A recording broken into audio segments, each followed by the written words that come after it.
The rain had been falling since dawn, steady, cold, relentless. I trudged along the ridge trail, boots squelching in the mud, every step a small act of defiance against gravity and exhaustion. The fog hung low, wrapping the spruce and fir trees in ghostly veils, and the world smelled of wet pine and earth. My pack straps bit into my shoulders, my socks were soaked through, and each blister on my heel felt like a slow-burning coal. I'd been hiking solo for 5 days on the Appalachian Trail, but this was the first time I'd felt truly beaten. By mid-afternoon, I stopped checking my map. It didn't matter how far I had to go, the day had swallowed me whole. My rain jacket had given up long ago, clinging to me like a cold second skin. I thought about quitting, maybe flagging down a road if I came across one. I'd tell myself I'd come back another time, better prepared. But a deeper part of me knew the truth. I just didn't have the heart for it anymore. I found a log, slick with moss, and slumped down, staring at the ground. The rain hissed through the trees, whispering something I couldn't quite make out. That's when I heard it. Laughter. Faint but real, coming from somewhere down the trail. It startled me. For hours, I'd been sure I was alone. Through the mist, I spotted a small figure moving toward me.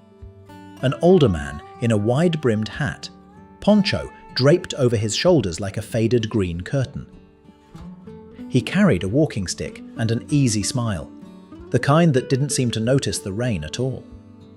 "You look like you could use something warm," he said, voice steady, kind. He dropped his pack beside mine and pulled out a dented metal thermos. "Coffee," he said simply, unscrewing the lid. Steam rose like a miracle.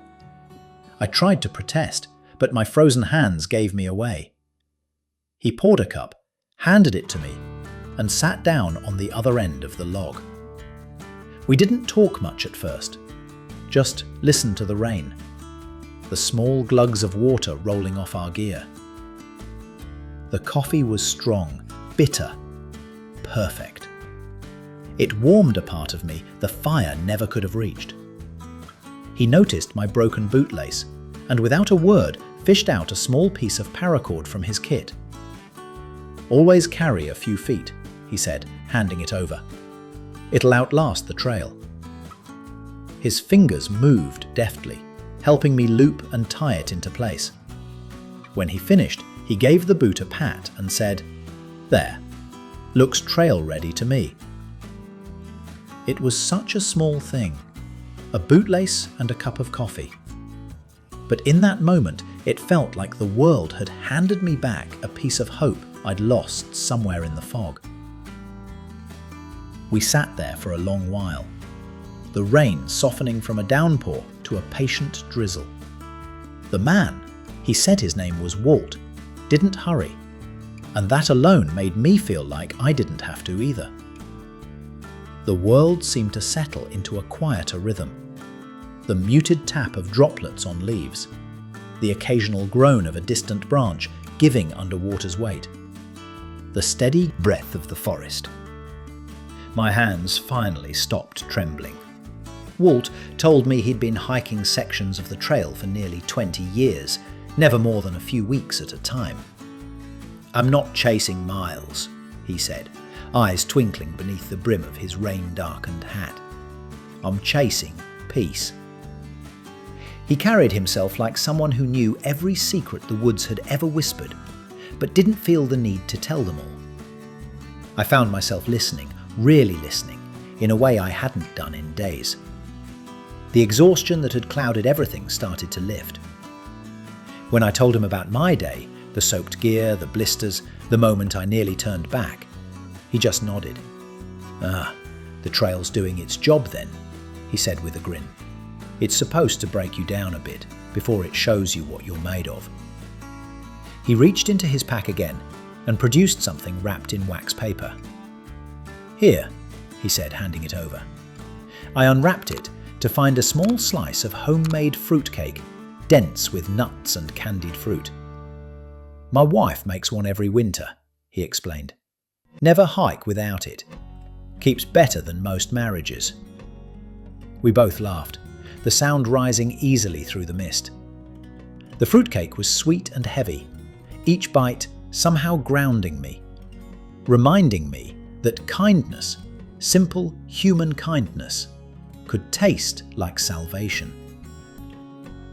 Walt told me he was heading to a lean-to a few miles up the trail and that I was welcome to tag along. I hesitated at first, the thought of walking again tightening every muscle in protest.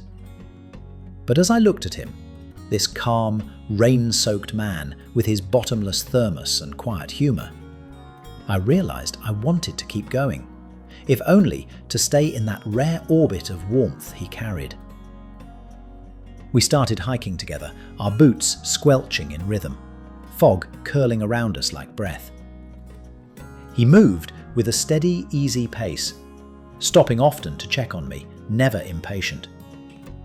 At one point, he pointed out fresh deer tracks, showed me how to spot where a bear had marked a tree, even identified a cluster of oyster mushrooms clinging to a fallen birch. The forest, which had felt cold and punishing all morning, began to look alive again, vibrant, curious, almost welcoming. By the time we reached the lean-to, the rain had tapered off into a fine mist. Walt built a small fire beneath the overhang, coaxing the damp wood until it caught. As the first flames licked up, painting our tired faces gold, I realised I wasn't miserable anymore. My feet still hurt, my clothes were still soaked. But inside me, something had shifted. The lean-to creaked softly in the wind, its old timbers soaked dark with years of storms and stories. Walt got the fire going with the calm confidence of a man who'd done it 1,000 times before. Tiny curls of birch bark catching flame, then twigs, then thicker branches that hissed as the rain steamed from their sides. I crouched nearby, rubbing my sore feet, watching the orange light stretch across the rim, clearing. The air smelled of wet wood, smoke and earth, a scent that somehow made all the hardship of the day worth enduring. Walt unpacked a few things from his rucksack: a small tin cup, a battered cooking pot, a cloth bundle of dried beans and rice. "Dinner's humble," he said, stirring water into the pot, "but it'll fill the cracks." He handed me a small folding knife and nodded toward a stick lying nearby. "Whittle us some spoons while I play chef." The simple task was oddly soothing. Each curl of wood that fell into the dirt seemed to shave away a bit of my weariness. When the stew began to bubble, we huddled close, sharing the warmth, listening to the rhythm of rain drumming the roof. The world outside the firelight had dissolved into darkness, but in that small circle of glow, everything felt right. Walt told me about the first time he'd hiked the trail, years ago, when he was nursing the loss of his wife. "I didn't come out here looking for peace," he said quietly, eyes fixed on the flames. "But I guess peace found me, one muddy mile at a time." I nodded, not trusting myself to speak. My throat tightened with something that wasn't quite sadness, more like recognition. The way he said it, I knew he wasn't just talking about hiking. He was talking about surviving, about learning to carry what you can and set down what you can't. After dinner, I pulled off my socks and set them near the fire to dry. Steam rose from them like ghostly smoke, and for the first time all day, my toes started to feel like they belonged to me again. Walt poured another cup of coffee and offered it across the flames. I accepted, cradling it between both hands. The night deepened, the rain faded to an occasional drip, and the forest began to breathe again. Frogs croaking in the distance, the faint rustle of something small foraging through the leaves. We didn't talk much after that. We didn't need to. The silence felt companionable, rich with unspoken understanding. When I finally crawled into my sleeping bag, I lay awake for a long time, staring at the wooden ceiling above. The fire's glow flickered across the boards, painting soft, dancing patterns that reminded me of sunlight on water. I thought about how, earlier that day, I'd been ready to give up, to walk away from this journey, from myself. But now, lying there with the smell of smoke in my hair and the sound of steady breathing from the other side of the lean-to, I felt something rekindling. It wasn't just hope.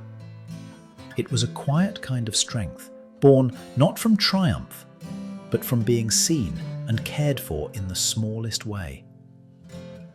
1 cup of coffee, 1 slice of fruitcake, 1 kind soul who didn't let the rain drive him inside.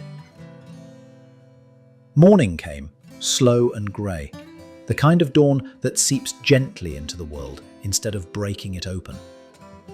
I woke to the soft pop of the fire as Walt coaxed the embers back to life. Mist still clung to the trees, thin ribbons of it drifting through the clearing, and everything smelled faintly of smoke and damp pine needles. My body ached, but it was a good ache, the kind that reminds you you're still capable, still moving forward. Walt handed me a cup of hot tea this time. "Ran out of coffee," he said with a grin, "but this'll do the trick." The tea was weak, but it was warm, and that was enough. I sat beside him, our boots drying near the fire, watching droplets fall from the shelter roof and explode in tiny splashes on the muddy ground. The world felt quieter than it had in days, as if the rain had washed away more than just the dirt from the trail. We packed slowly, both of us unhurried.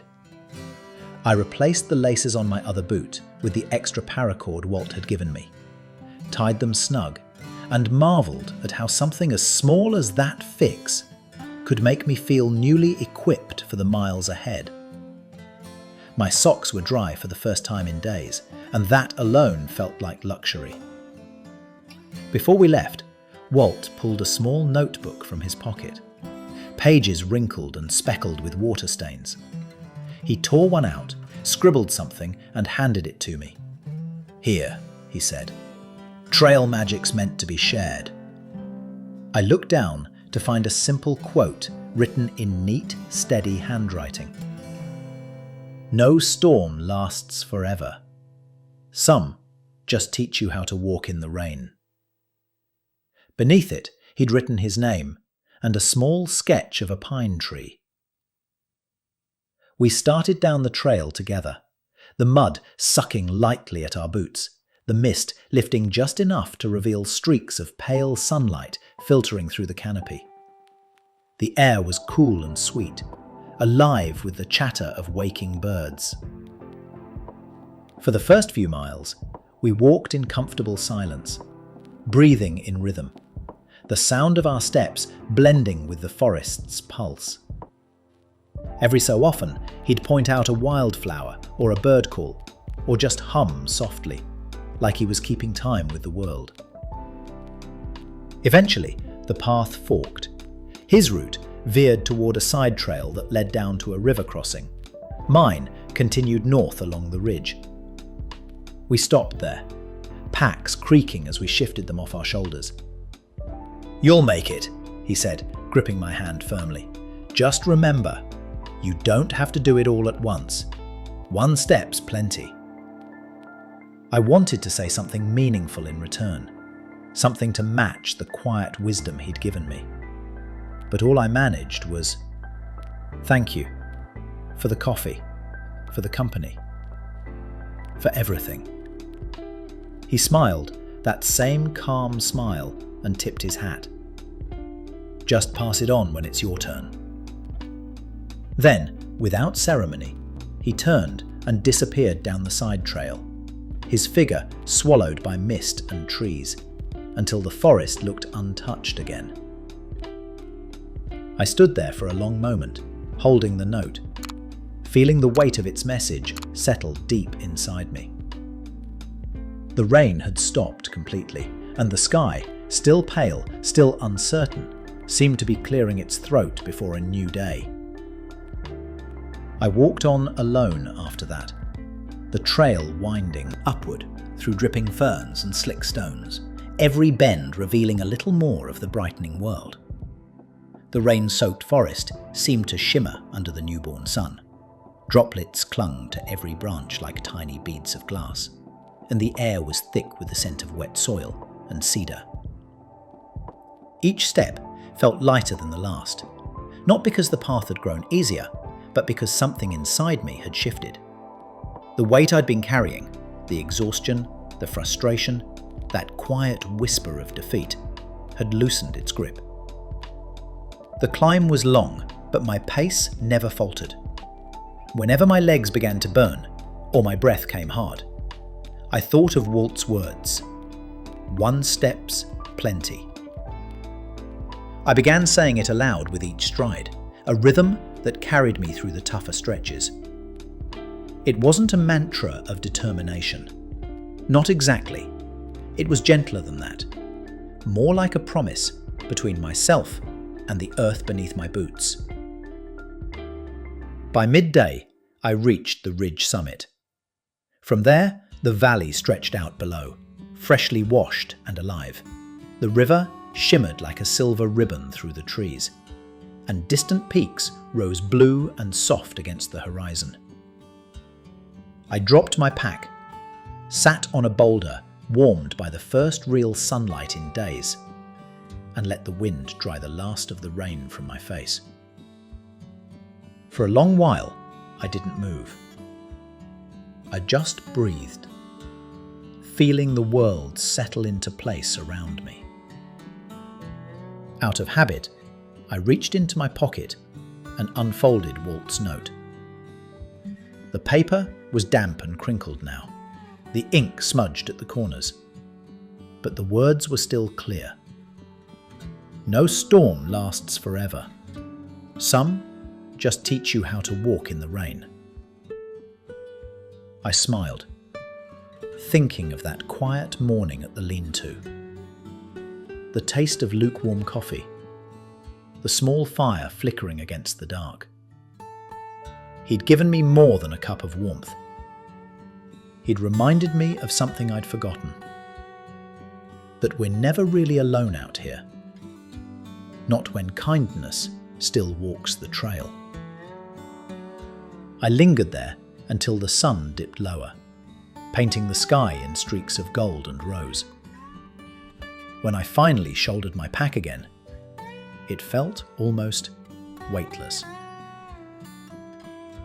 I knew there were still miles ahead, still mud and sore feet and long, hungry evenings. But now, I also knew I could meet them. Maybe that was the trail's real gift. It didn't promise ease, only clarity. As I started down the far side of the ridge, a light breeze followed me, carrying the scent of pine and rain-washed air. I could almost imagine Walt's voice drifting with it, quiet and steady. Pass it on. And I knew someday, when the chance came, I would. Maybe with a cup of coffee. Maybe just a word at the right moment. Because sometimes that's all it takes. A stranger's small kindness in a vast and weary wilderness. To remind you how to keep walking. Even when the storm hasn't quite ended yet.